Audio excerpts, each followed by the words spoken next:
Olá pessoal, bem-vindo de volta aos nossos encontros contábeis, professor Alves, aula 2 para EAGS SAD.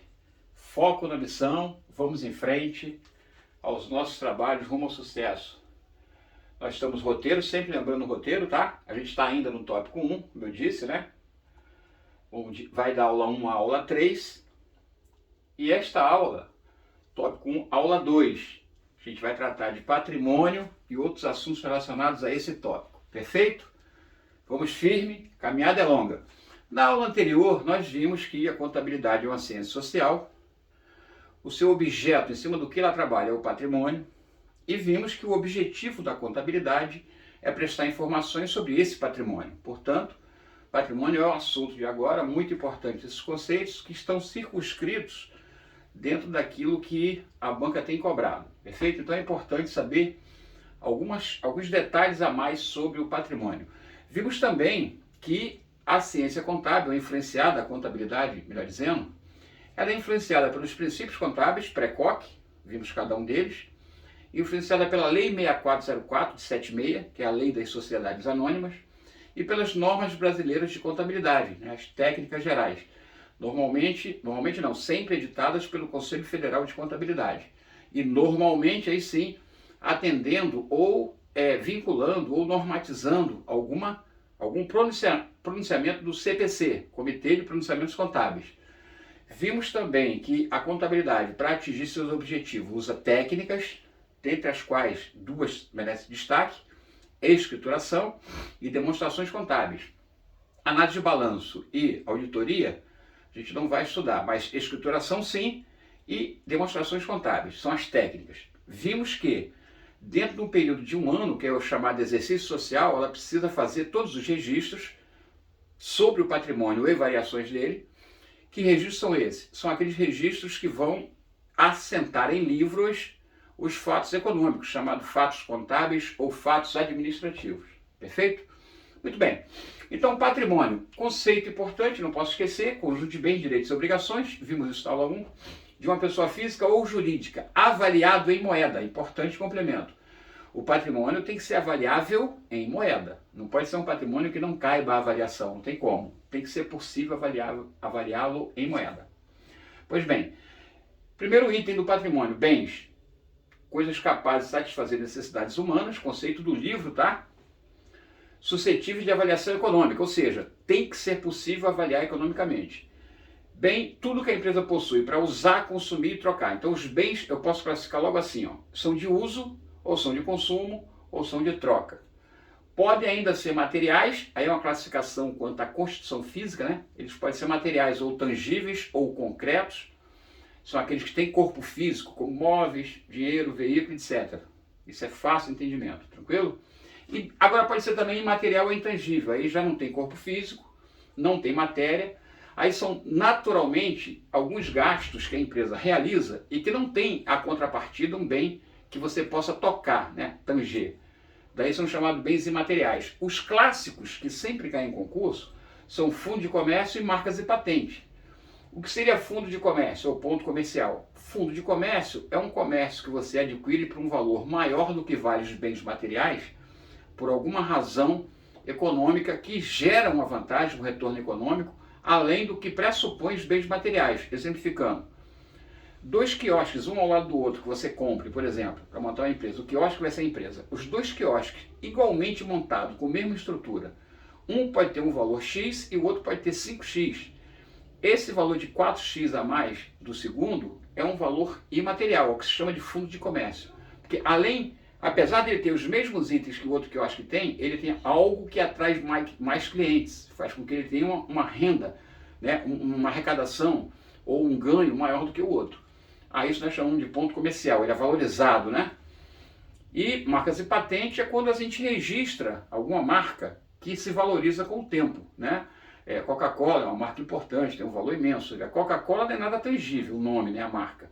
Mas está registrado no patrimônio de uma empresa e tem um valor imensurável. É o chamado bem imaterial. Não tem corpo físico. Direitos são valores a receber de terceiros, por exemplo, de empréstimos concedidos, né? Ou então vendas a prazo, geram valores a receber de terceiros. Eu vou chamar de direitos, genericamente. E obrigações são valores a pagar, ou seja, aquilo que eu devo. Normalmente porque peguei empréstimo ou porque consumi algo de alguém e não paguei, vou ter que pagar.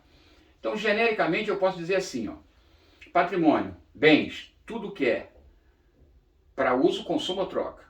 Podem ser materiais, ter corpo físico, ou imateriais. Direito, tudo que eu tenho a receber de terceiros.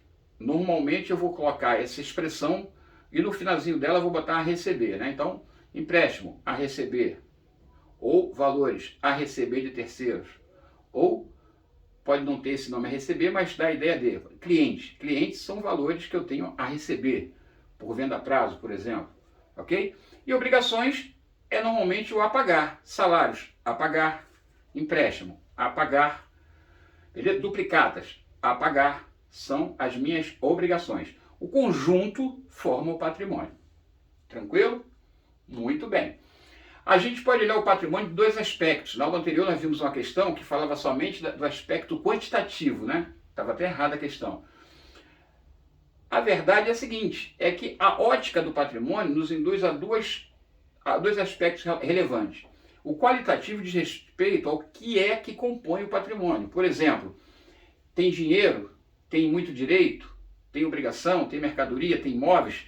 É você dar nome analítico ao bem de modo geral. Então, bens, genericamente, são bens, mas que tipo de bens?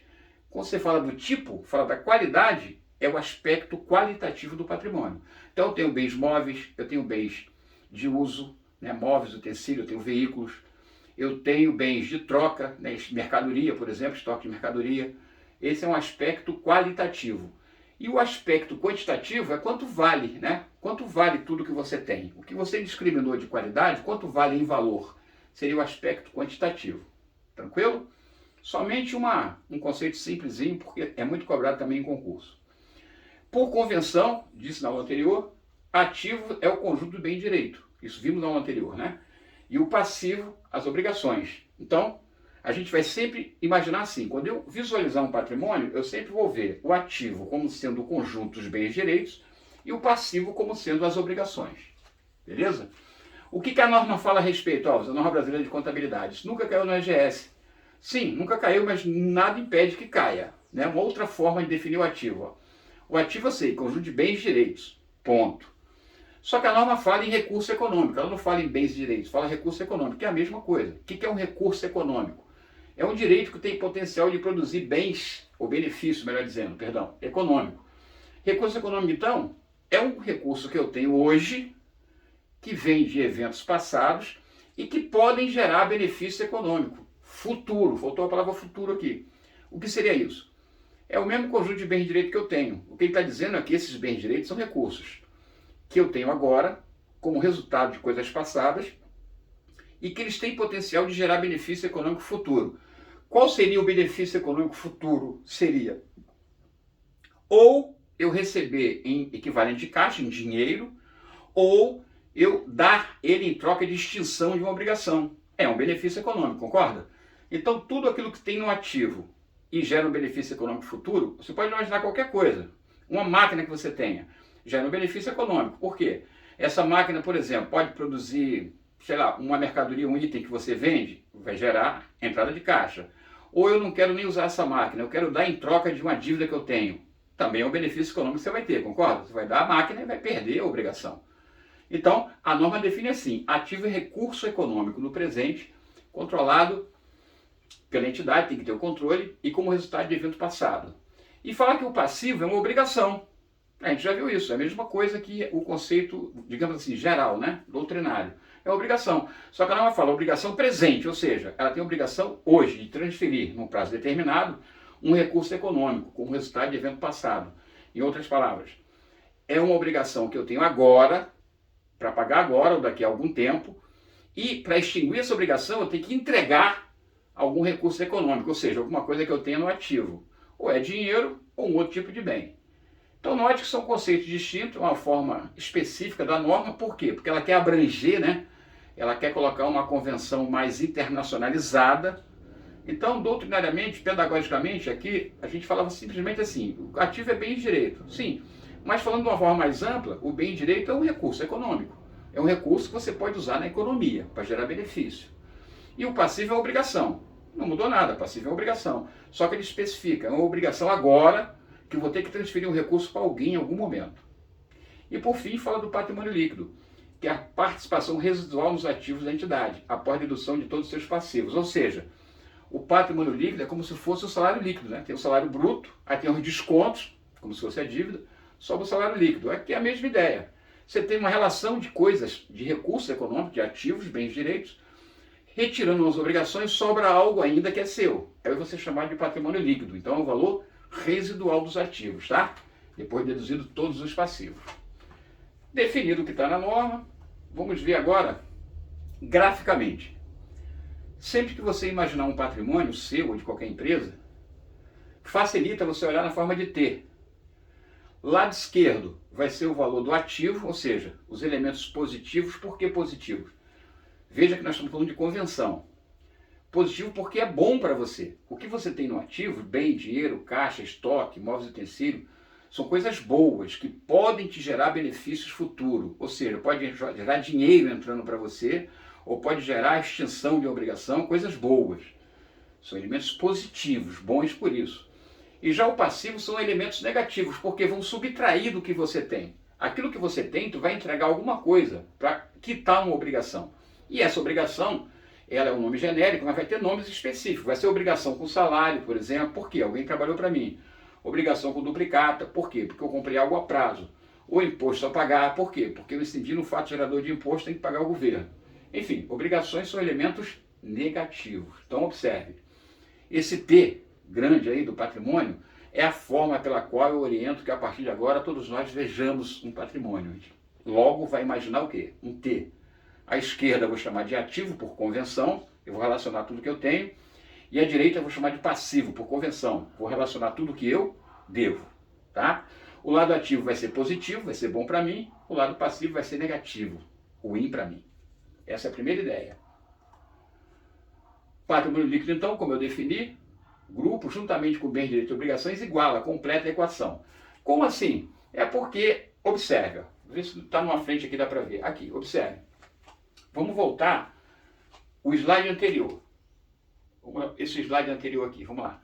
Se você tem aqui ó, um ativo, eu tenho um ativo aqui, beleza? Aqui está meu ativo, eu vou relacionar agora assim, vou ouvir o Alves, o lado direito vai ser meu passivo, beleza?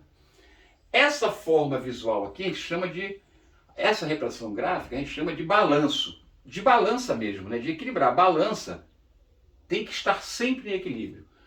Então, supondo que eu coloque aqui no meu ativo, né, bens mais direitos, e que o total desses bens mais direitos seja, por exemplo, 1.000, vai ficar fácil, total aqui 1.000, então, o lado direito da balança tem que ter o mesmo valor, 1.000.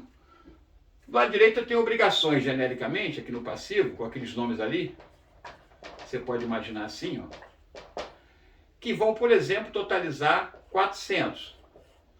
Observa, está desequilibrado, né?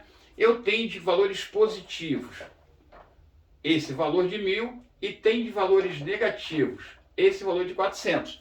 Observa que há um resíduo aí. Então, se eu pegar aqui ó, o meu ativo e tirar o meu passivo, eu vou ter que ter uma diferença que eu vou chamar de patrimônio líquido. Beleza? Então note, nesse caso o meu ativo aqui é 1.000,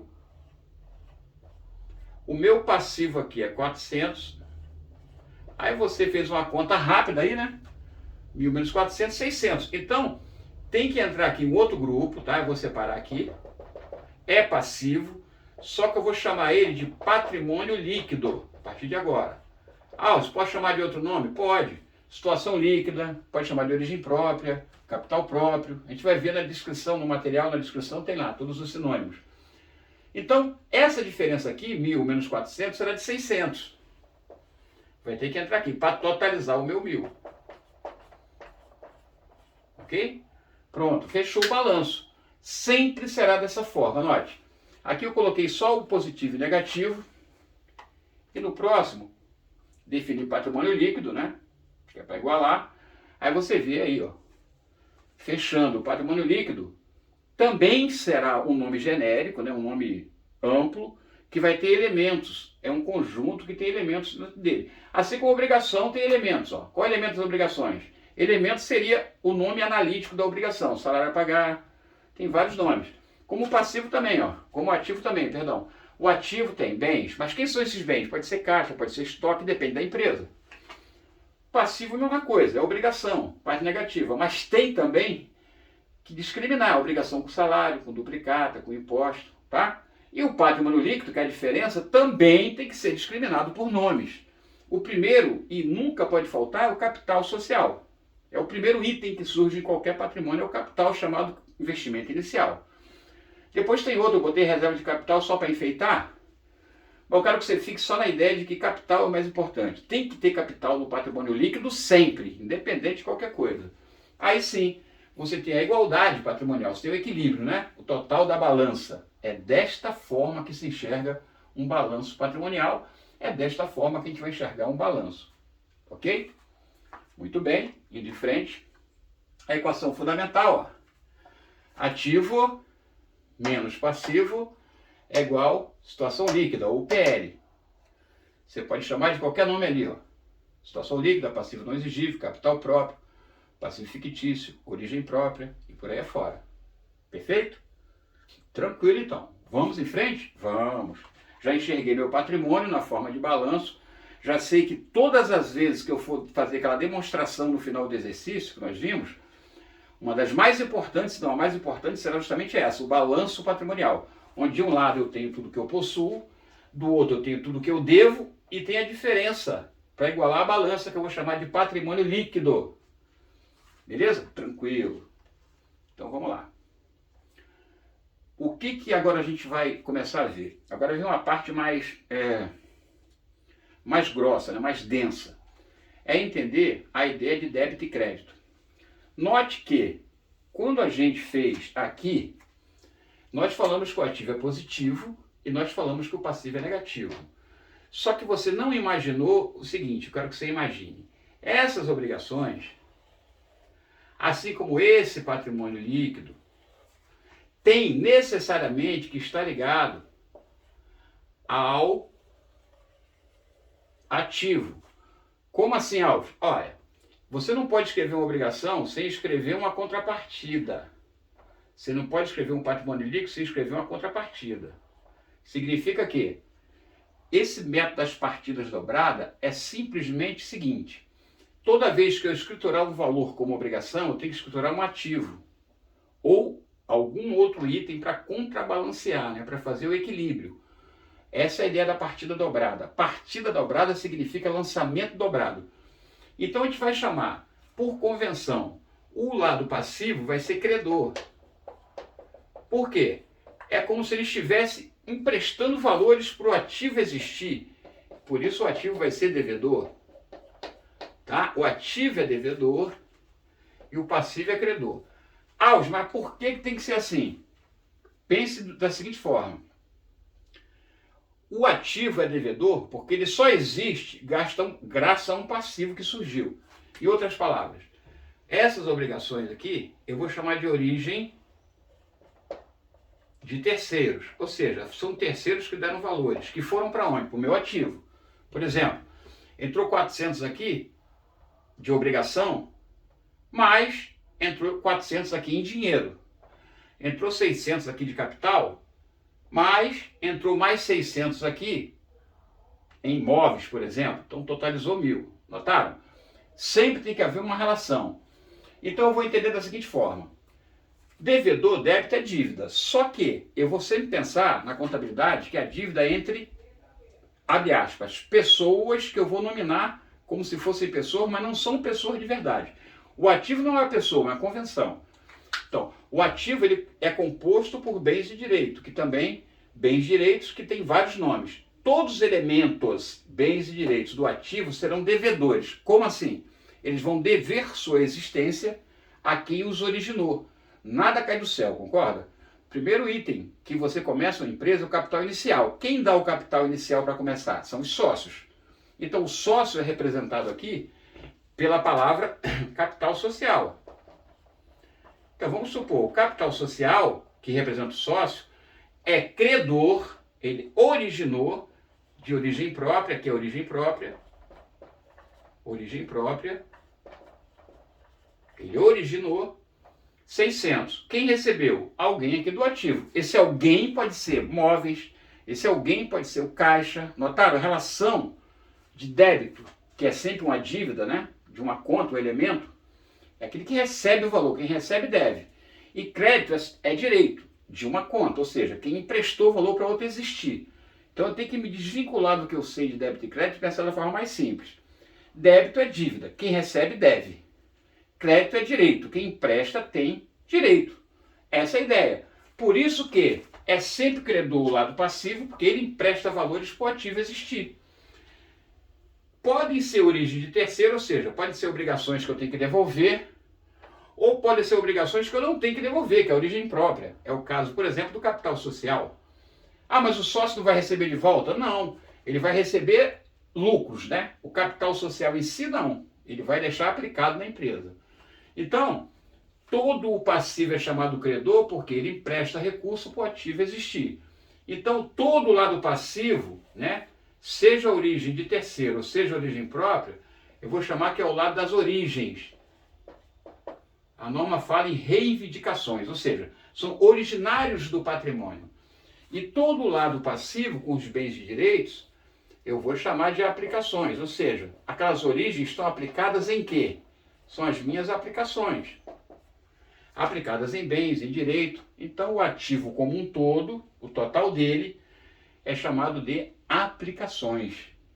E o lado passivo como um todo é chamado de origens. Aí dividido-se em duas partes. Origem de terceiros, são as obrigações, a parte negativa, e origem própria, que pode ser negativo, positivo ou nulo, depende, né? Como é uma equação, se o ativo aqui fosse 600 e aqui fosse 200, aqui seria negativo. Concorda? Perdão. Se o ativo fosse 400, fosse o contrário, fosse os 400 e o passivo fosse os 1.000, então os 600 aqui seria negativo. Notaram? Então o PL, ele pode ser credor, devedor ou nulo. Normalmente ele é credor.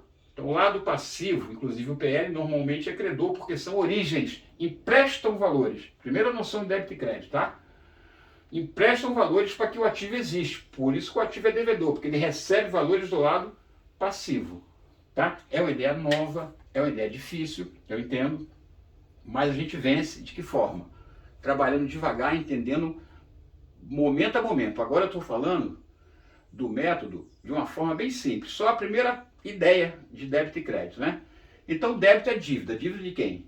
Na contabilidade vai ser de uma conta, vai ser um nome. Qualquer item do ativo, do passivo, do PL, você vai dar um nome a ele. Aqui no ativo, dinheiro você vai chamar de caixa. Mercadoria vai chamar de estoque. Vai ter que... Esses nomes a gente vai aprender ao longo das aulas. Mas o importante é saber que se o nome é de ativo, ele é um nome o quê? Devedor, porque ele deve a sua existência. Imagina um caixa começa a existir, você registra ele, se entrar dinheiro. Senão não tem dinheiro nenhum, não começa. Mas para o caixa ter um dinheiro aqui, alguém tem que dar. Quem é esse alguém? Ou é um terceiro fora da entidade, ou é um próprio dentro da entidade, que é o sócio. Beleza? Tranquilo? Então, esse é o método pelo qual a gente vai escriturar os valores na formação do patrimônio. A gente vai usar o método das partidas dobradas. Para todo débito existe um crédito. Então não existe crédito sem débito, né? Não tem Romeu sem Julieta, não tem Boucher sem Claudinho, não tem crédito sem débito. Então se eu escrituro um credor, tem que escriturar um devedor em contrapartida. Daí a metodologia das partidas dobradas. Alves, mas isso é muito difícil de entender assim. Sim, a gente vai ver isso 1 milhão de vezes. Então lá para os 500 e tantos mil, você vai estar entendendo. O primeiro é só você tentar imaginar na minha loucura aqui o que eu estou dizendo. Toda vez que escriturar um valor, qualquer que seja o valor, sobre qualquer fato econômico, sempre um será credor, o outro será devedor. Primeira análise que eu faço é da formação do patrimônio. Todo lado passivo é credor, por quê? Porque empresta valor para o ativo existir. Quando se relaciona o que você tem, se você agora fizer uma relação aí do que você possui, eu tenho roupas 5.000, computador 3.000. Eu tenho um carro, 20 mil. Pronto. Se relaciona tudo que você tem. Esse é seu ativo. Aí eu pergunto, de onde veio isso? Aí tu vai buscar. Pô, isso meu pai me deu, então eu devo ao meu pai. Isso aqui está fiado, devo à Casa Bahia. Entendeu? Você não pode lançar só simplesmente o que há. Isso seria a partida simples. A partida simples é menos abrangente, ela só olha o valor por uma ótica. Na contabilidade a gente usa a partida dobrada, olha por duas óticas. O que existe, de onde veio, tá? O valor está aqui, veio de onde? Sempre assim, sempre débito e crédito, sempre crédito e débito, nunca pode falhar. Porque se você lançar só um lado, partida simples, quebrou. A gente usa o método de partidas dobradas, não esqueçam disso, tá? Não ficou fácil isso, eu sei. Nem espero que fique agora, mas vai ficar aos poucos. Vá acompanhando comigo aqui, ó. Primeira noção de débito e crédito. É o que eu estou dizendo, a origem e aplicação de recursos na formação. O início é o capital social. Alves, apaga isso aí e faz de novo. Então há pedidos. Vou apagar e vou colocar valores aqui, ó. É para você entender a correlação. Por exemplo, esse 1000 aqui, eu vou colocar assim, ó. A caneta é errada, essa caneta aqui não é que apaga, mas tudo bem. Esse 600 aqui é capital, vamos dizer que foi em dinheiro. Então aqui vai ter um caixa no valor de 600. Ó, observa, então a gente considera isso aqui. Credor, né, capital credor, caixa devedor, notou? 600. Esse 400 aqui foi um empréstimo que eu peguei também em dinheiro, beleza. Então mais 400 aqui no caixa, para dar os 1000, né? Credor, devedor, notaram? Então sempre vai existir um credor para um devedor. E sempre vai existir um devedor para um credor. Não posso escriturar de outra forma. Aqui eu coloquei bem simples. Ó, o início da formação do patrimônio é o capital social, ou inicial, né? Também chamado capital nominal, subscrito, são sinônimos. Pode esquecer tudo e pensar, capital social, pronto. É o capital do proprietário. As evoluções, a gente vai ver depois, lucros e reservas, deixa por enquanto para lá. Esses valores também podem ser acrescidos de outros capitais de terceiros, como é o caso aqui, ó.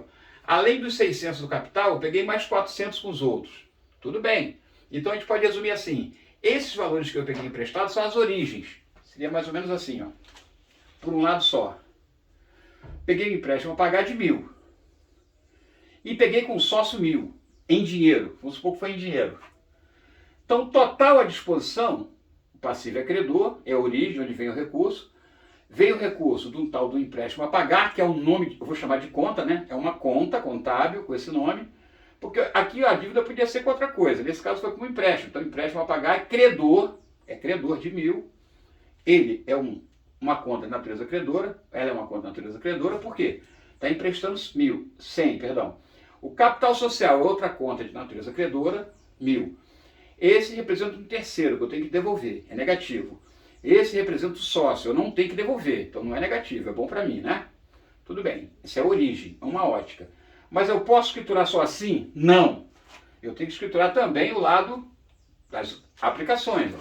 Ali é de aplicações. Então, o caixa recebeu 1.100, tá vendo? O caixa é devedor de 1.100. Aí, quem é credor? O empréstimo é credor de 100 e o capital é credor de 1000, como você viu no anterior. O empréstimo é credor de 100, o capital é credor de 1000. E o ativo?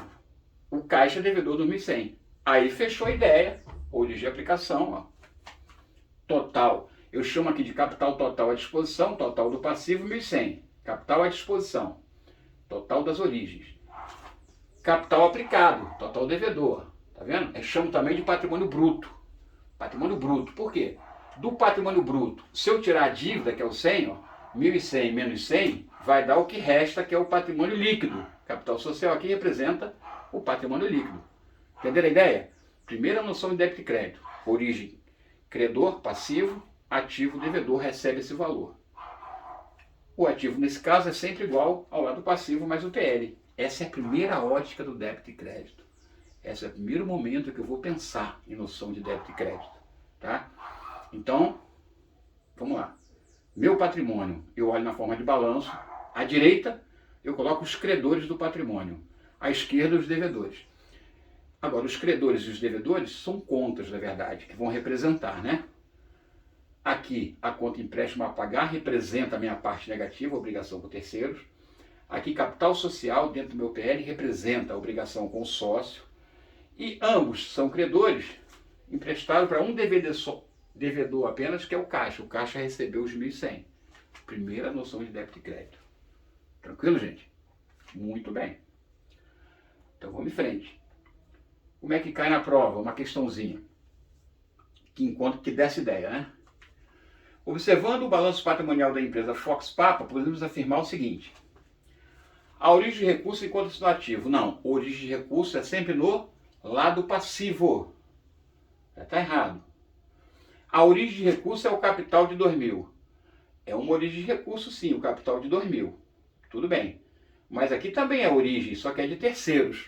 Notaram? Sempre olhe o lado passivo como duas partes, o lado das obrigações e o lado do capital próprio, do PL.